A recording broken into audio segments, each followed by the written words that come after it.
Hello नमस्कार, मैं दीपक और आप देख रहे हैं डीएसके टॉक्स। तो भाई साहब, कल आपने देखा फिक्सर्स वर्सेस चोकर्स के बीच में हुआ मुकाबला, जिसमें कि एज एक्सपेक्टेड चोकर्स जो 17 सालों से चोकिंग करते आ रहे हैं, कल वो फिर से चोक करके चले गए। बताइए, वो ग्राउंड जिसके ऊपर एक दिन पहले ही केकेआर ने 14 ओवर के अंदर 160 समथिंग का टारगेट अचीव कर लिया था, ऐसा ग्राउंड जिस पर कि टारगेट ईजिली चेज हो जाते हैं, उस ग्राउंड में सम्राट चोकल की जो आर्मी है वो महज 170 पर ही सिमट जाती है। हालांकि जो फिक्सर टीम है आरआर की, उसने भर भर के कोशिश करी कि कैसे भी करके चोकर्स को जिता दिया जाए, लेकिन जैसे कि अपने एक वीडियो में मैं पहले ही बोल चुका हूं कि ये जो आरसीबी के चोकर्स है ना, इनका हाल वो वैसा है, वो अक्षय कुमार का डायलॉग कि हाथों में अगर सोने का कटोरा दे दोगी ना, तब भी ये भीख ही मांगेंगे। आपने खुद ने देखा है कि कैसे जय शाह एंड टीम ने अच्छी खासी स्क्रिप्ट लिखी थी। पंजाब को बोल दिया कि रबाडा को मत खिलाना, उसको हरप्रीत बरार को मत खिलाना, ऋषभ पंत को डीसी वाले मैच में वो सस्पेंड कर दिया, फिर डीसी और पंजाब के खिलाड़ियों ने भर भर के कैचेस छोड़े। और भैया इतना सब मेहनत, लेकिन एंड रिजल्ट, अरे भैया भाई 0 सन्नाटा, इस साल भी कप ना मिला। और ये चूतिया चोकली जो कि इतना बंदरों की तरह उछलता फिरता था, और ये तो आप हर सीजन में देखते हैं ना, इक्का दुक्का मैच में ये चूतिया चोकली चल क्या जाता है, इनके जो पीआर वो लग जाते, king is back, king is back, king is back. जबकि इसी ग्राउंड के ऊपर मित्रों 2 साल पहले आईपीएल 2022 में आई थिंक सेकंड क्वालिफायर था, उस मैच का रिजल्ट और कल रात का जो रिजल्ट है, भाई साहब मैदान भी वही, परिस्थितियां भी वही और एंड रिजल्ट भी वही। और बस फर्क इतना है कि वहां पर जोस बटलर था, उसने सेंचुरी मारी थी, बट उस मैच में भी जो कि क्वालिफायर था, वहां पर भी सम्राट चोकल हगे थे और कल भी सम्राट चोकल हगे हैं। भाई कहाँ है वो लोग जो कहते हैं कि जहां मैटर बड़े होते हैं सम्राट चोकल खड़े होते हैं, लेकिन पीछे से। आप देखिए 2015 का सेमीफाइनल, 2019 का सेमीफाइनल, और आईपीएल में जब भी ये टीम क्वालिफायर या फिर एलिमिनेटर, इस तरह के जो नॉकआउट मैचेस होते हैं, उन सारे मैचेस में आपके लाडले सम्राट चोकल, जो कि मैच बड़ा होता तो ये चोकल खड़ा होता है। इसके आप स्कोर देख लीजिए, सिंगल डिजिट के स्कोर हैं। चाहे तो वीडियो को पॉज करें और स्क्रीनशॉट जो है उसे अच्छे से आप पढ़ सकते हैं। आप चाहे तो वीडियो को पॉज करें और खुद देख लीजिए, चाहे वो आईसीसी इवेंट्स हो, चाहे आईपीएल के नॉकआउट मैचेस हो, ये सम्राट चोकल हर मैच में हग के जाता है। लेकिन इसके बावजूद इसके जो पीआर है, और सम्राट चोकल खड़े होते हैं जहां मैटर बड़े होते हैं। हाँ हाँ हाँ हाँ हाँ, क्या बात है, क्या बात है। एनीवेज, आईपीएल के अंदर ये जो आरसीबी नाम की जो टीम है, ये 17 सालों से चोक कर रही है, तो कल रात को इनका चोक करना कोई आश्चर्य की बात है नहीं। एक अफ्रीका का चोकर डुप्लेसी, दूसरा टीम इंडिया का चोकर वो जोकर, चोकली नंबर 1, जिसे सब किंग किंग बोलते फिरते हैं, जबकि हकीकत में चोकिंग का किंग है। और लेकिन घमंड देखिए भाई साहब इस चोकली का, बंदरों की तरह कूदता है, इतना जज्बाती हो जाता है, मतलब इतना प्री मैचर सेलिब्रेशन हर बार बैकफायर करता है। आपने पिछले साल भी देखा था, इक्का दुक्का मैच जीत के आ गए थे, ऐसे उछल रहे थे जैसे कोई सब पहाड़ तोड़ लिया हो। ये जो इमेच्योर या प्री मैच्योर जो सेलिब्रेशन होता है इनका, ये बिल्कुल बांग्लादेश की जो टीम है ना, बिल्कुल वैसे ही। बांग्लादेश भी वंस इन अ वाइल कभी किसी बड़ी टीम को हरा देती है, उसके बाद उनके फैंस उछलने लगते हैं, कूदने लगते हैं बंदरों की तरह। और वही मेंटेलिटी आप ये आरसीबी के नूबड़े फैंस में देख रहे हैं। ये आरसीबी की और चोकली के जितने फैंस हैं, वो खुद को लॉयल बोलते फिरते कि लॉयल फैन है, लॉयल फैन है। लॉयल तो नहीं है, कतई टॉक्सिक और कतई ही घटिया फैन है ये आरसीबी और चोकली के। और होंगे भी क्यों नहीं, जब इनका चोकली खुद कतई बदतमीज इंसान है। जिस तरह से ये चोकली दूसरे प्लेयर्स को डिसरिस्पेक्ट करता है, और एक मैच कभी गलती से जीत जाए तो कैसे क्राउड को साइलेंस होने की उंगली दिखाता फिरता है। ये कोहली जो खुद अपने सीनियर्स की रिस्पेक्ट नहीं करता है, उस हरामखोर कोहली के फैन आकर हमसे बोलते हैं अरे कोहली की रिस्पेक्ट करो, वो खिलाड़ी है टीम इंडिया का। तो क्या बाकी के जो प्लेयर्स हैं वो अपनी टीम इंडिया के खिलाड़ी नहीं है क्या? जिस तरह से धोनी को धोबा धोबा बोलते हैं ये आरसीबी के फैंस, क्या खुद ये दूसरे प्लेयर्स की रिस्पेक्ट करते हैं? वो धोनी जिसने कोहली को बैक करा, बार बार मौके दिए, उस धोनी को ये आरसीबी वाले धोबा धोबा बोलते हैं, फिर आकर हमसे बोलते हैं कि भाई रिस्पेक्ट करो। पहले रिस्पेक्ट की डेफिनेशन खुद सीख कर क्या हराम खोरो, उसके बाद आकर बात करना रिस्पेक्ट की, ठीक है। एनीवे, बात करते हैं कल के मैच की। तो कल का जो मैच था, वहां पर संजू सैमसन टॉस जीतता है और पहले बैटिंग करने का फैसला करता है, और किंग चोकल पहले ही बॉल से हगना शुरू कर देते हैं।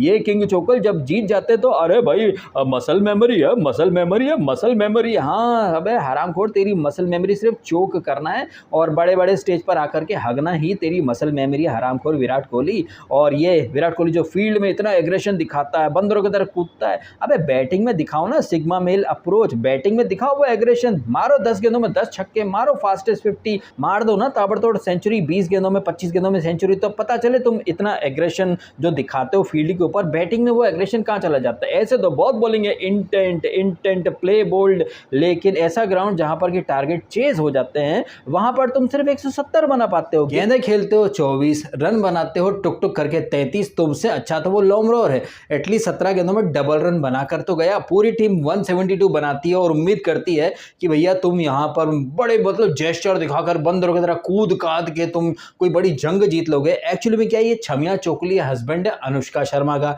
जो कि अभिनेत्री हैं। जैसे ही ये छमिया चोकली देखता है कैमरा इसकी तरफ है, कूदने लगता है, फांदने लगता है। वैसे भी जियो सिनेमा आजकल हीरो कैम लेकर के आ गया, तो एक कैमरा तुम्हारे हीरो को ही दिखाता फिरता है और छमिया पंती करेगा, कूदेगा, फांदेगा, बॉडी लैंग्वेज और जेस्चर ऐसे दिखाएगा कि भाई अकेला ही मतलब हजारों लोगों को मार के आ जाएगा, लेकिन हक करके आ जाता है। तो जो बॉडी लैंग्वेज, जो एग्रेशन तुम यहाँ फील्डिंग करते समय दिखाते हो, ये एग्रेशन तुम्हारी बैटिंग में कहाँ चली जाती है? वहां पर तो बॉल आई टुक, मारो ना 10 गेंदों में 10 छक्के, फास्टेस्ट 50, फास्टेस्ट 100, नहीं, तुम सारी एग्रेशन फील्डिंग करते समय दिखाओगे, वो भी कैमरा को देख देख करके। और हकीकत में क्या करते हो? आईपीएल की सबसे स्लो, सबसे सुस्त कछुए वाली सेंचुरी मारते हो। इसी आईपीएल में आपने देखा 67 बॉलों में मारे थे सेंचुरी, और आरसीबी के ट्विटर हैंडल से जियो सिनेमा वाले, स्टार स्पोर्ट्स सब ने किंग की पीपड़ी बजाई। बट किंग की इस सुस्त मुस्त वाली 100 के ऊपर जॉस बटलर आता है, ताबड़तोड़ सेंचुरी मारता है, टीम को जिता भी जाता है। लेकिन पीआर, अरे किंग के लिए विकेट डिफिकल्ट था, गजब विकेट होता है भाई साहब। जब विराट कोहली टीम इंडिया का कप्तान था और रवि शास्त्री कोच था, तब ये बड़े लोग बड़ी बड़ी बातें करते थे, अरे भाड़ में गया pitch, to hell with pitch, हमें पिच से मैटर ही नहीं करता भाई, हम तो इंटेंट वाले लोग हैं। मतलब ऑड डेज में अरे भाड़ में गया पिच, और जब वो पिच जिस पर जॉस बटलर ताबड़तोड़ खेल जाए बट किंग चोकल टुक टुक करें, वो किंग चोकल जो कि फील्डिंग के समय बड़े आग बबूला होते हैं, बड़े गुस्सा हो दिखाते हैं, लेकिन बैटिंग करते हैं टुक, अरे भैया विकेट बहुत डिफिकल्ट है, टुक टुक टुक, तो कितना चूतिया बनाता है ये चोकली, आपको अब तो समझ में आ जाना चाहिए। इतनी एग्रेशन दिखाता फील्डिंग में, बल्लेबाजी में दिखाता ना तो हम भी अप्रिशिएट करते तेरे को, फिर तब हम भी खुल के अप्रिशिएट करते कि हाँ भाई ये बंदा जो बोलता है ना प्ले बोल्ड इंटेंट, ये एक्चुअली में करके भी दिखाता है। लेकिन नहीं, ये चूतिया जो चोकली है एक नंबर का छमिया है। जब देखता है कि बड़ी स्क्रीन पर इसको दिखाया जा रहा है, कैमरे इसकी तरफ है, तो कूदेगा, फांदेगा, और फिर जब वो कैमरामैन इसकी बीवी अनुष्का शर्मा को दिखाएगा तब और जेस्चर करेगा, काना काना काना काना कहेगा, काना कॉल बच्चे ठीक आया, काना काना काना। तो दोनों मियाँ बीवी यानी कि mister and Mrs Chokla and Chokli दोनों एक नंबर के ड्रामेबाज हैं, और वो तो खैर हीरोइन है, एक्ट्रेस है। अब क्या है कि उसी ड्रामेबाजी अनुष्का के साथ ये चोकली रहता है, तो एक्टिंग का बैक्टीरिया जब वो इसमें भी शिफ्ट हो चुका है, तो भर भर के एक्टिंग करता है। और ये कोहली जब जीत जाता है तब दूसरों को उंगली दिखाता है, डिसरिस्पेक्ट करता है, बुली करता है। कोहली तो कोहली, उसके जितने फैंस हैं, अभी सीएसके को इन लोगों ने हरा दिया। सीएसके अपने ब्लेंडर से हारी थी वैसे तो, बट उसके बाद आपने देखा कि कैसे मतलब सीएसके के फैंस को बुली करा था, चाहे लड़के हों लड़की हों, किसी को इन्होंने नहीं छोड़ा, बदतमीजी नेक्स्ट लेवल की करी। लेकिन जब यही कोहली जब हार जाता है तब आप देखो भाई साहब, रिस्पेक्ट की बात करो, इंडिया को रिप्रेजेंट करा है, बड़ी मैच्योरिटी की बातें ये करता है कोहली। लेकिन यही कोहली कितना मैच्योर है ये तो इसके बॉडी जेस्चर सेलिब्रेशन से दिख ही जाता है। ये तो बात हो गई चोकर की। अब बातें करते हैं फिक्सर की। फिक्सर मतलब आरआर यानी राजस्थान रॉयल्स।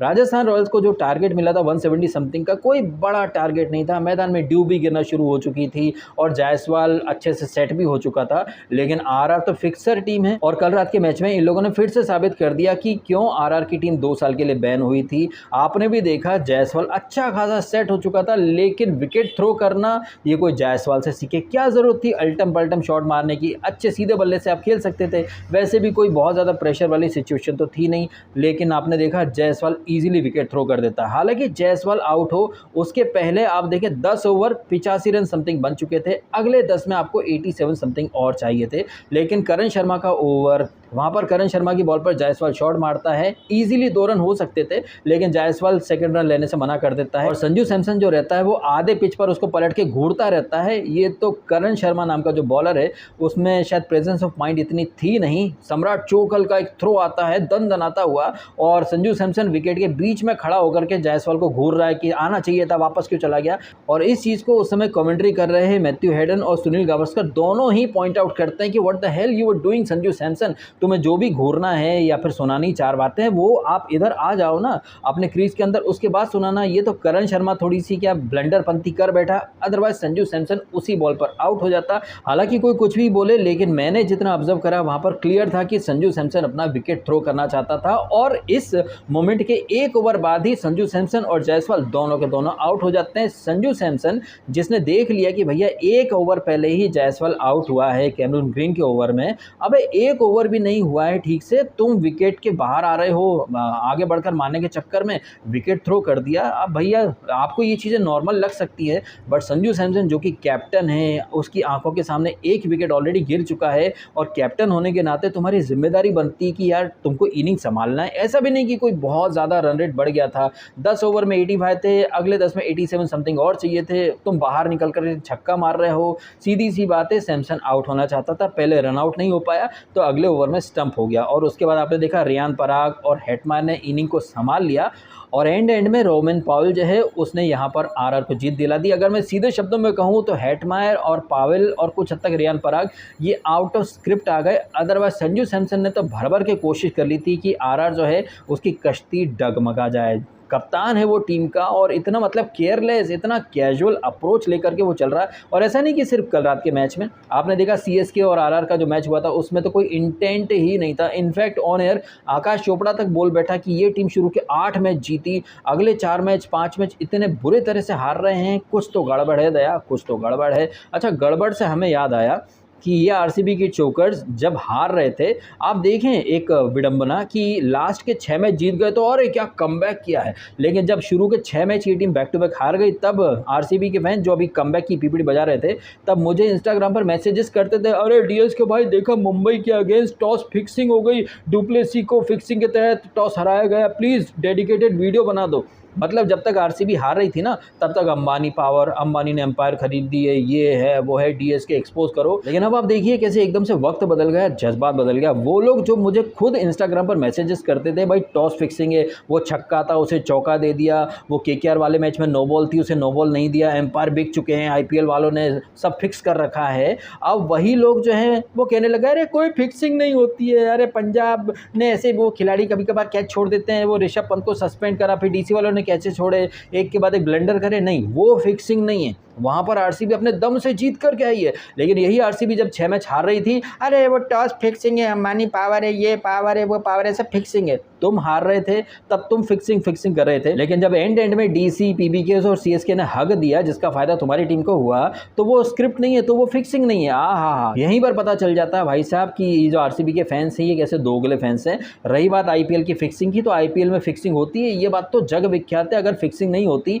तो ये आरआर और सीएसके जैसी जो टीमें हैं ये 2 साल के लिए बैन नहीं होती। हालांकि आरआर जो है वो तो अभी भी नहीं सुधर रही है, कुत्ते की दुम बन चुकी है आरआर की टीम, और इस सीजन में उसका सबूत भी मिल गया। मुंबई और आरआर का जो मैच था वानखेड़े में, आरआर के वीआईपी बॉक्स से 2 बुकीज निकाले गए। मतलब आप देख लीजिए एंटी करप्शन ब्यूरो क्या कर रहा है। अगर किसी टीम के वीआईपी बॉक्स में 2 बुकी पहुंच सकते हैं तो आप समझ जाइए। और फिक्सिंग ऐसा नहीं है भाई कि सिर्फ हार और जीत तक लिमिटेड है। आपने देखा कि भाई फिक्सिंग कई तरह की होती है। वो मोहम्मद आमिर पाकिस्तान का कितनी बड़ी नो बॉल डाली थी उसने। और एक चीज़ जिसे आप खुद अपनी आंखों से देखते हैं, आप जियो सिनेमा देखते हैं, तो हर मैच के बाद कुछ क्वेश्चन आते हैं कि इस ओवर में कितने रन बनेंगे, कोई विकेट गिरेगा, छक्का लगेगा, चौका लगेगा। और ऐसी ही एक ऐप है प्रोबो, जैसे सारे फैंटेसी एक्सपर्ट्स और जितने भी इन्फ्लुएंसर्स हैं बड़े बड़े, वो सब प्रमोट करते हैं कि भैया प्रोबो पे जाओ, करोड़ों छापो। आपको वहाँ पर बस सवालों का जवाब देना है, हाँ में या ना में। कौन मैच जीतेगा इसका जवाब देना है, कौन सा प्लेयर 50 मारेगा, उस ओवर में कितने रन बनेंगे,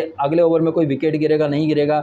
इन चीज़ों को सेशन की कैटेगरी में रखा जाता है। और ये जो सेशन टाइप की जो चीज़ है, इसे 1xBet कहें या प्रोबो कहें, वो कैसे भर भर के प्रमोट करते हैं। ये सारे के सारे जो ऐप्स हैं ये सेशन खिलाते हैं, और सेशन में इस ओवर में कितने रन बनेंगे, ये बॉलर कितने विकेट लेगा, शुरुआती पावर प्ले में कितने रन बनेंगे, 10 से 15 ओवर के बीच में कितने रन बनेंगे, आखिरी के 5 ओवर में कितने रन बनेंगे। तो ये सारी चीज़ें आपस में इंटरकनेक्टेड हैं। और ये जो प्लेयर्स होते हैं, ये ऊपर से जो इंस्ट्रक्शंस आती हैं उसके अकॉर्डिंग ये प्लेयर्स परफॉर्म करते हैं। अदरवाइज आप खुद सोचिए, सिर्फ आपको 170 बनाने हैं, जायसवाल सेट है, क्या ज़रूरत थी उल्टा पल्टा शॉट मारने की। और संजू सैमसन जो कि ऑलरेडी 1 ओवर पहले रन आउट होते होते बचा था, अगले ओवर में वो खुद ही स्टंप हो जाता है। अगर ये चीज़ें आपको अब भी नॉर्मल लग रही हैं तो it's better you watch Pogo. और जिस तरह से पंजाब की टीम ने ब्लंडर करे थे जिसका फ़ायदा आरसीबी को हुआ, डीसी और आरसीबी का मैच भर भर के 7 ओवर के अंदर ही 5 कैच छूट जाते हैं, ऋषभ पंत को सस्पेंड कर दिया जाता है, इन सारी चीज़ों का फ़ायदा आरसीबी को मिलता है। अगर अब भी आपको ये सारी चीज़ें नॉर्मल लग रही हैं ना, तो आपका दिमाग सिर्फ छोटा भीम या पोगो देखने के लिए बना है।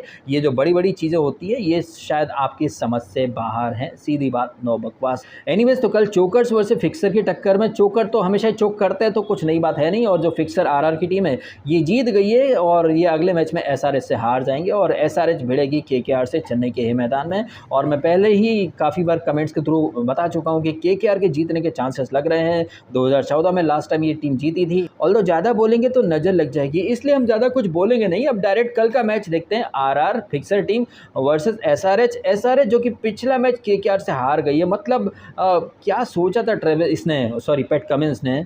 ये पैट कमिंस जो कि इतना एक्सपर्ट है, वर्ल्ड कप भी उन्होंने अहमदाबाद के ग्राउंड में चेस करके जीता था। शायद उन्हें अपने हेड पर और अभिषेक पर ज़्यादा भरोसा था, but Mitchell Starc out of syllabus अपनी शक्तियां लेकर के आ गया था। मिचेल स्टार्क और चक्रवर्ती के चक्रव्यूह में ऐसा फंसा था ये एसआरएच, और बाद में सुनील नारायण, गुरबाज एंड अय्यर ने कैसे एसआरएच को उन्हीं की दवा का डोज उनके गले में ठूंस के मतलब ये मैच जीता था ताबड़तोड़ 14 ओवर के अंदर ही। अब एक दिन पहले 14 ओवर के अंदर 160 चेज हो गए थे, ये सब देख रखा था डुप्लेसी ने। इसके बावजूद आपने देखा कि कैसे ये चोकर्स है वो पावर प्ले में मतलब 50-55 इसके आसपास ही बना पाए थे, जबकि आपको पता है कि इस ग्राउंड पर चेज हो जाएगा तो आपको 220-240 का स्कोर उसकी तरफ जाना था। लेकिन किंग चोकल जो फील्डिंग में बंदरों की तरह उछलते हैं, एग्रेशन, माइंडसेट, इंटेंट की बातें करते हैं, भाई बल्लेबाजी में ये आरआर के सामने हगते हैं। इस सीजन में ही आपने देखा आरआर के अगेंस्ट जयपुर में स्लोएस्ट सेंचुरी एवर, 67 बॉल पर सेंचुरी। लेकिन जतिन सप्रू और सारे जो कमेंटेटर किंग इज बैक, उस मैच में आपने देखा किंग चोकल ने स्लोएस्ट सेंचुरी मारी थी, उसके ऊपर जॉस बटलर ताबड़तोड़ सेंचुरी मार के टीम को जिता गया था। बट यहाँ पर एक चीज़ और निकल करके आती है कि ये आरसीबी वाले दूसरों की कृपा दृष्टि या फिर आईपीएल वालों की स्क्रिप्ट या दूसरी टीमों के ब्लेंडर्स की वजह से प्लेऑफ में आ तो जाते हैं, लेकिन प्लेऑफ में अपने दम पर इन लोगों से मैच जीतना वो तो मिशन इम्पॉसिबल है भाई साहब, वो इनसे नहीं हो सकता। 6 मैच अगर ये जीत जाते हैं तो प्लेयर बहुत अच्छे हैं, अपने दम पर आए हैं, लेकिन उससे पहले के 6 मैच अगर ये हार जाते हैं तो टॉस फिक्सिंग है, ये फिक्सिंग है, अंबानी पावर है। तो कैसे दोगले हैं ये आरसीबी के फैंस, और कितना बड़ा छमिया चोगली चोकर है ये विराट कोहली, आपको अब तो पता चल ही चुका होगा। लेकिन नहीं, अभी भी लोग नहीं सुधरेंगे। अभी भी जहां मैटर बड़े होते किंग चोकल खड़े होते तो कल होता ना खड़ा, मारता सेंचुरी, नहीं वो नहीं हो पाएगा इससे। ये ऐसा है, ये आपका छमिया चोकली। चलिए इन्हीं बातों के साथ वीडियो खत्म कर देते हैं। बहुत ज़्यादा मार्केट में बर्नौल की डिमांड बढ़ेगी क्योंकि चोकलियंस की पिछवाड़ा जला हुआ है ना कल से, बहुत ज़्यादा 2 दिनों से हवा में उड़ रहे थे बांग्लादेश के फैंस की तरह ये लोग भी। बट नूबड़े आ जाओ अब नीचे ज़मीन पर, 4 दिन की चांदनी, अब 1 साल के अंधेरी रात है। पिछले 17 सालों से ये पैटर्न बन चुका है, लेकिन अब भी इस साल कब नमदे की पिपड़ी बजाओ, अब अगले साल बजाना है, ठीक है। नई जर्सी, नया लोगो, नया कोच, सब कुछ नया होगा, लेकिन एंड रिजल्ट वही होगा, वही केजीएफ की पिपड़ी बजाएंगे। केजीएफ में भी देखो ये जी और एफ तो विदेशी हैं, लेकिन कैसे कुछ दिनों से ये आरसीबी वाले विक्टिम कार्ड खेल रहे हैं। इंडियन प्लेयर, तुम्हारा चोकली इंडियन प्लेयर्स की रिस्पेक्ट करता है क्या? वो तो इंडियन क्राउड को ही उंगली दिखाता फिरता है, जो अपने लोगों की रिस्पेक्ट नहीं करता, अपने लोगों को बुली करता है। ऐसे छमिया चोकली को मिडिल फिंगर मेरी तरफ से, सीधी बात, नो बकवास। Thank you so much.